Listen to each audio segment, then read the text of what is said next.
નમસ્તે મિત્રો, મારી યુટ્યુબ ચેનલ અલકા સોરઠિયામાં આપનું ખૂબ ખૂબ સ્વાગત છે। મિત્રો, ગણેશ ચતુર્થીનો તહેવાર નજીક આવી રહ્યો છે। આ તહેવાર નિમિત્તે પ્રસાદ સ્વરૂપે અવનવા લાડુ બનતા હોય છે। તો આજે હું એવા એક લાડુની રેસીપી શેર કરવા જઈ રહી છું, જે આપણી ખૂબ જ ટ્રેડિશનલ રીત છે। આ લાડુ બનાવવા માટે ઘી તેમજ તેલનું પ્રમાણ ખૂબ જ ઓછું વપરાય છે, છતાં પણ લાડુ ખૂબ જ ટેસ્ટી અને સોફ્ટ બને છે, જેને બનાવવા પણ આસાન છે। તો આવો બનાવીએ ચૂરમાના લાડુ સાવ અલગ જ રીતથી। મિત્રો, મારી આ રેસીપી સારી લાગે તો લાઈક કરી આપના ગ્રુપ્સમાં શેર કરજો, તેમજ આવી અવનવી રેસીપી જોવા માટે મારી ચેનલ સબસ્ક્રાઇબ કરીને બાજુમાં આપેલ બેલ આઇકોન પ્રેસ કરી લેજો, જેથી તમને મારી નવી રેસીપીના નોટિફિકેશન મળતા રહે। ચૂરમાના લાડુ બનાવવા માટે મેં લીધેલ છે 1 કપ ભાખરી બનાવી શકાય એવો કરકરો લોટ, ગ્રામમાં 100 ગ્રામ જેટલો થાય। સાથે જ લઉં છું 1/4 કપ બેસન તેમજ 1 ટેબલસ્પૂન જેટલો રવો। જો મોટી સૂજી હોય તો તેને મિક્સરમાં ક્રશ કરીને લઈ શકાય।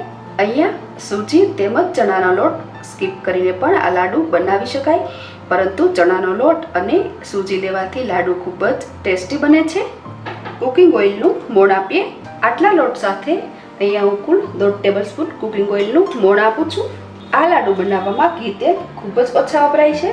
જે લોકો ડાયટિંગ કરે છે કે લો ફેટ ખાવાનું પસંદ કરે છે, તેમના માટે આ લાડુ એ બેસ્ટ ઓપ્શન છે। થોડું હુંફાળું પાણી લઈ અને મુઠિયા બનાવીએ તેવો લોટ તૈયાર કરવાનો છે। જનરલી લાડુ બનાવતી વખતે આપણે મુઠિયા બનાવતા હોઈએ છીએ, પરંતુ અહીંયા આપણે મુઠિયા નહીં બનાવીએ, હાથથી અડી શકાય તેટલું હુંફાળું પાણી લઈ અને મોટા લોવા જેવા રાઉન્ડ બનાવવાના છે। બધો જ લોટ એકી સાથે નહીં તૈયાર કરતા, થોડો લોટ તૈયાર કરી અને આપણે મોટા લોવા તૈયાર કરીશું। આ રીતે રાઉન્ડ તૈયાર કરવાના છે। આપણે જે રીતે ભાખરીનો લુવો તૈયાર કરીએ એ રીતે રાઉન્ડ તૈયાર કર્યા બાદ તેમાં વચ્ચે આ રીતે એક બોલ કરીશું, જેથી સારી રીતે ચડી જાય। તેમજ આ રાઉન્ડ નાનકડા તેમજ પાતળા બનાવીશું, જેથી અંદરની સાઈડથી પણ સારી રીતે ચડી જાય। ભાખરી જેટલી આ લોટની કન્સિસ્ટન્સી રાખી અને બધા જ લોટમાંથી આ મુજબ આપણે આવા રાઉન્ડ તૈયાર કરીશું। મિત્રો, ચૂરમાના લાડુ બનાવવાની ઘણી બધી રીત છે, તેમાંની આ ખૂબ જ જૂની રીત છે, જે લુપ્ત થવાના આરે છે, માટે ન્યૂ જનરેશન સાથે આજે હું આ રેસીપી શેર કરું છું। આ રીતે રાઉન્ડ બનાવી લીધા બાદ મોલ્ડ કે કોઈ પણ ઢાંકણ લઈ અને પણ કટ કરીને આ રીતે રિંગ જેવો શેપ પણ આપી શકાય। રાઉન્ડ શેપ આપવાના બદલે મુઠિયા પણ કરી શકાય, પરંતુ જૂની રીત મુજબ આ રીતે રિંગ જેવો શેપ બનાવવામાં આવતો, માટે હું આવો શેપ બનાવું છું। તો બધા જ લોટમાંથી મેં આ રીતે રાઉન્ડ બનાવી લીધા છે। આ લોટ તૈયાર કરવા માટે 100 ml થી પણ ઓછું પાણી યુઝ થયેલ છે। તૈયાર કરેલા રાઉન્ડને આપણે હવે સ્ટીમ કુક કરવાના છે। તે માટે એક વાસણમાં પાણી ગરમ થવા મૂકી દીધું છે। વાસણ કાળું ન થાય તેમજ આસાનીથી સાફ કરી શકાય તે માટે અંદર હું લીંબુના છોતરા મૂકું છું। સ્ટીમ કુક કરવા માટે મેં અહીંયા સ્ટીમર લીધું છે, પરંતુ તમે કોઈ પણ વાસણમાં કાઠો મૂકીને પણ બાફી શકો છો। પાણી સરસ ઉકળી જતાં જ આપણે તેમાં તૈયાર કરેલા રાઉન્ડ મૂકીશું। હવે લીડ ઢાંકીને 15 મિનિટ માટે સ્ટીમ કુક થવા દઈએ। વચ્ચે આપણે ચેક કરીશું। જ્યાં સુધી સ્ટીમ કુક થાય ત્યાં સુધી સાઈડમાં નાના બર્નર પર આપણે આગળની બીજી તૈયારીઓ કરી લઈએ। મિત્રો, ચૂરમાના લાડુમાં ગુંદરનો સ્વાદ ખૂબ જ સરસ લાગે છે, તો આપણે ગુંદર ફ્રાય કરી લઈએ। મેં અહીંયા 1 ટેબલસ્પૂન જેટલો ગુંદર લીધેલ છે। જનરલી આ ગુંદર તળવા માટે ઘી યુઝ થતું હોય છે, પરંતુ મને દાજેલા ઘીનો સ્વાદ પસંદ નથી, માટે મેં અહીંયા તેલ લીધેલ છે। જો ગુંદરનો સ્વાદ પસંદ ન હોય તો તેને સ્કીપ પણ કરી શકાય, તેમજ ક્વોન્ટિટી વધઘટ પણ કરી શકાય। તો અહીંયા મેં બધો જ ગુંદર ફ્રાય કરી લીધો છે। સ્ટવની ફ્લેમ મીડિયમ રાખી અને 20 મિનિટ માટે ચડવા દીધા બાદ લીડ ખોલીને ચેક કરીએ। આ રાઉન્ડનો કલર બદલતો દેખાય છે, તો હવે આપણે છરીની મદદથી ચેક કરીએ। છરી પણ સાફ દેખાય છે, મતલબ કે આપણા રાઉન્ડ ચડી ગયા છે। તો હવે સ્ટવની ફ્લેમ ઓફ કરી દઈએ। હવે આ બધું થોડી વાર માટે ઠંડુ પડવા દઈએ। તે માટે છરીથી કટ કરી લઈએ, જેથી ઝડપથી ઠંડુ પડે। ઠંડુ પડતા જ મિક્સચરમાં ક્રશ કરી અને ચૂરમું તૈયાર કરીએ। સરસ સ્મૂથ ચૂરમું તૈયાર છે।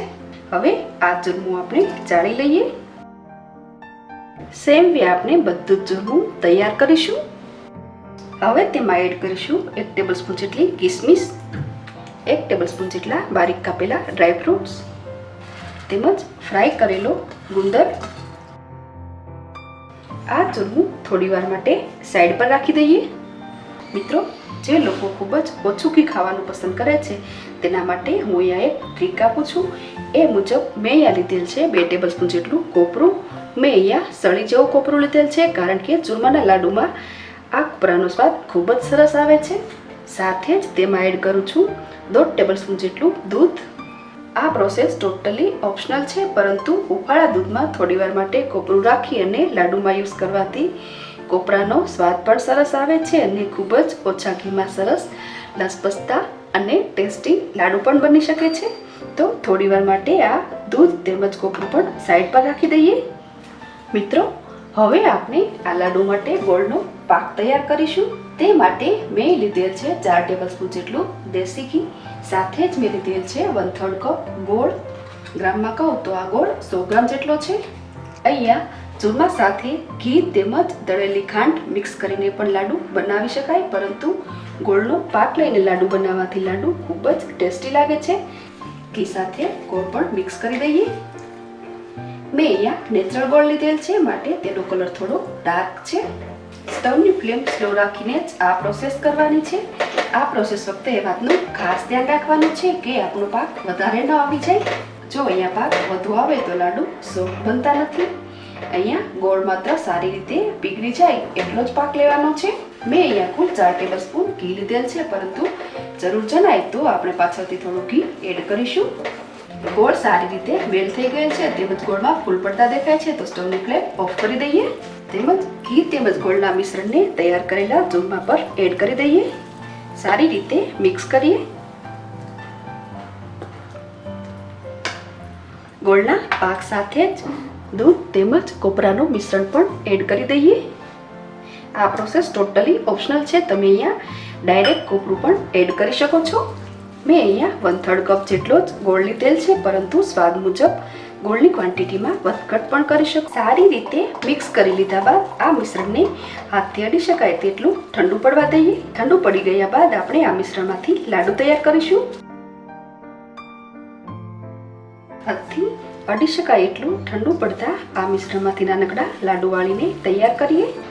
થોડું થોડું મિશ્રણ લઈ અને આ રીતે પણ હાથથી લાડુ વાળીને તૈયાર કરી શકાય. આપણે અહીંયા નેચરલ ગોળ લીધેલ છે માટે લાડુનો કલર થોડો ડાર્ક આવશે, પરંતુ તમે કોઈ પણ મનપસંદ ગોળ અહીંયા લઈ શકો છો. આ રીતે પણ લાડુ વાળીને તૈયાર કરી શકાય. પરંતુ આજકાલ લાડુ બનાવવા માટે માર્કેટમાં અવનવા શેપ તેમજ સાઇઝમાં મોલ્ડ મળે છે, તો આજે આપણે મોલ્ડ યુઝ કરી અને લાડુ બનાવીશું. આ મોલ્ડને મેં ઘીથી ગ્રીઝિંગ કરી લીધું છે. એક્સ્ટ્રા મિશ્રણ છે તેને કાઢી લેવાનું છે.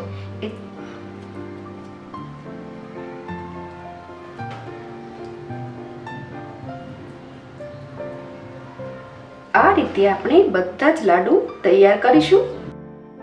મિત્રો, ચૂરમાના લાડુ પર ખસખસથી ગાર્નિશિંગ કરવામાં આવે છે, જે દેખાવમાં તો ટેમ્પટિંગ લાગે છે પણ ઘણું સ્વાદિષ્ટ લાગે છે. તો તૈયાર કરેલા લાડુને ખસખસથી ગાર્નિશ કરીએ.